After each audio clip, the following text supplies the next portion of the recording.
2. Assalamualaikum warahmatullahi wabarakatuh.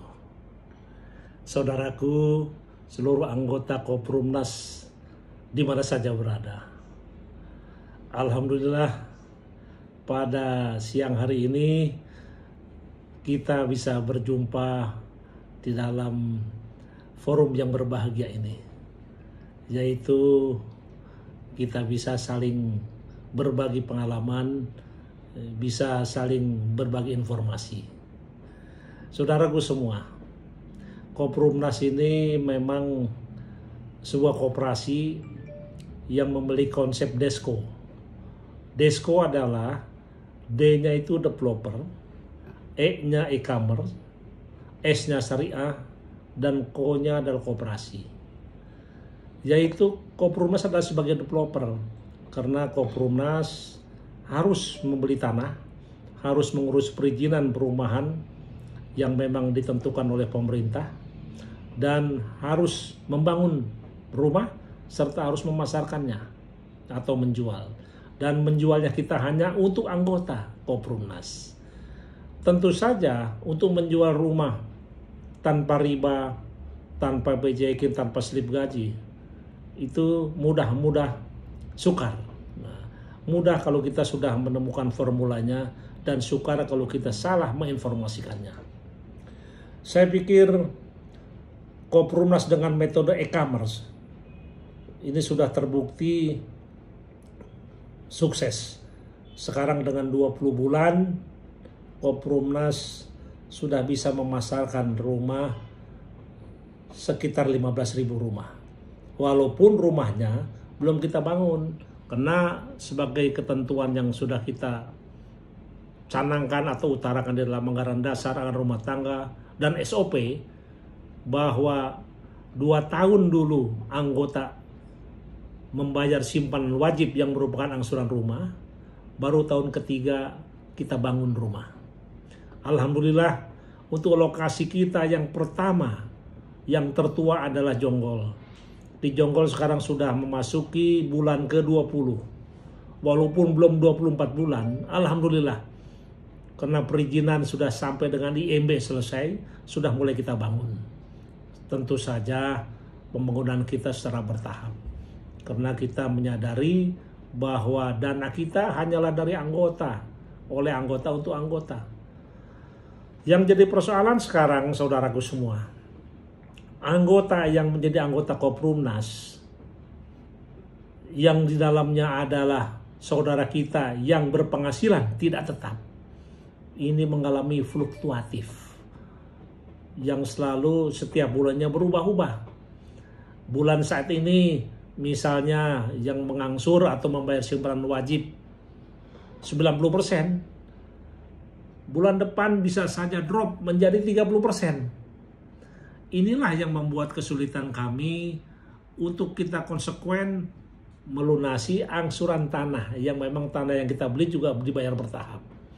Oleh sebab itu saya minta kepada saudaraku semua anggota Koprumnas harus menyadari bahwa Koprumnas tidak punya investor, kecuali investornya adalah anggota. Koprumnas tidak punya bank sebagai penyedia dana, kecuali penyedia dananya adalah anggota.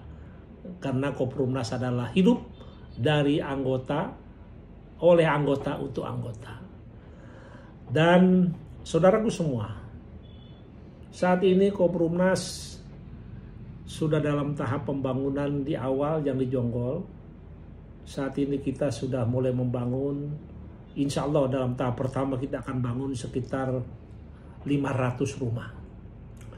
Nah, 500 rumah ini tentu saja bertahap, dan perlu saya kemukakan di sini bahwa konsekuensi logis dari anggota Koprumnas yang persyaratannya sangat lunak, yaitu saudara kita umat muslim dan non-muslim yang memiliki KTP dan napas. Inilah konsekuensinya.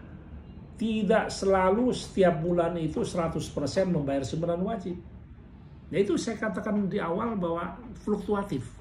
Ya, bulan ini 90%, bulan depan bisa drop 50% sampai 30%. Tapi walaupun demikian, Koprumnas tidak mengenakan denda. Kalau pula telat sebulan, 2 bulan, 3 bulan, 4 bulan, tidak ada denda.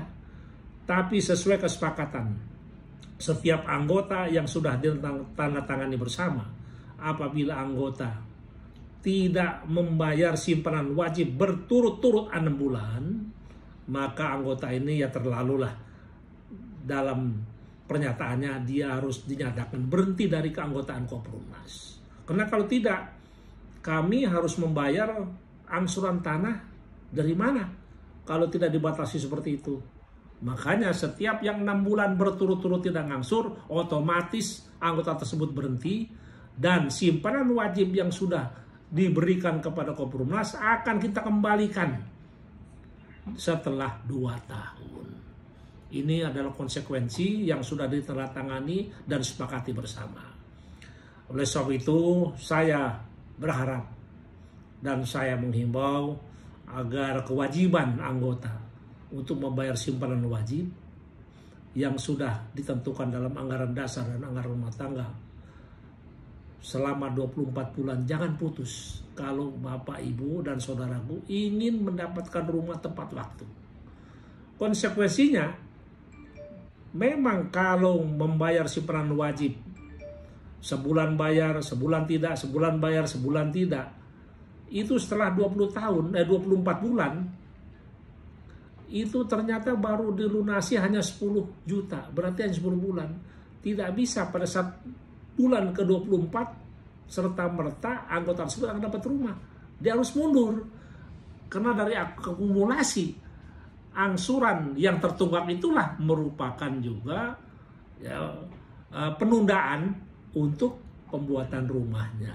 Ini harus disadari karena uang kita adalah dari anggota, oleh anggota untuk anggota. Dan itulah yang perlu saya sampaikan di dalam kondisi sekarang yang sedang kita menghadapi Corona atau COVID-19, kita harus tetap jaga kesehatan. Kita harus optimis bahwa musibah ini adalah musibah dunia, musibah nasional.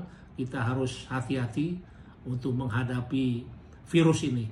Jangan sampai kita lengah dan jangan sampai kita sombong, angkuh, menganggap bahwa virus ini tidak akan membahayakan kita. Kita harus hati-hati. Pola hidup kita harus pola hidup bersih dan kita harus jaga jarak bicara dengan sesama teman, sesama anggota, dan hati-hati. Jangan sampai lupa masker, karena masker itu penting. Walaupun sudah jaga jarak, hati-hati. Kalau kita memegang benda-benda juga kita harus steril menggunakan disinfektan. Saya kira itu yang bisa saya sampaikan. Semoga kita dalam bahagia di dalam mencari kebahagiaan dunia dan akhirat, kita sama-sama dalam keadaan sehat walafiat. Terima kasih. Wabillahi taufiq wal hidayah. Wassalamualaikum warahmatullahi wabarakatuh.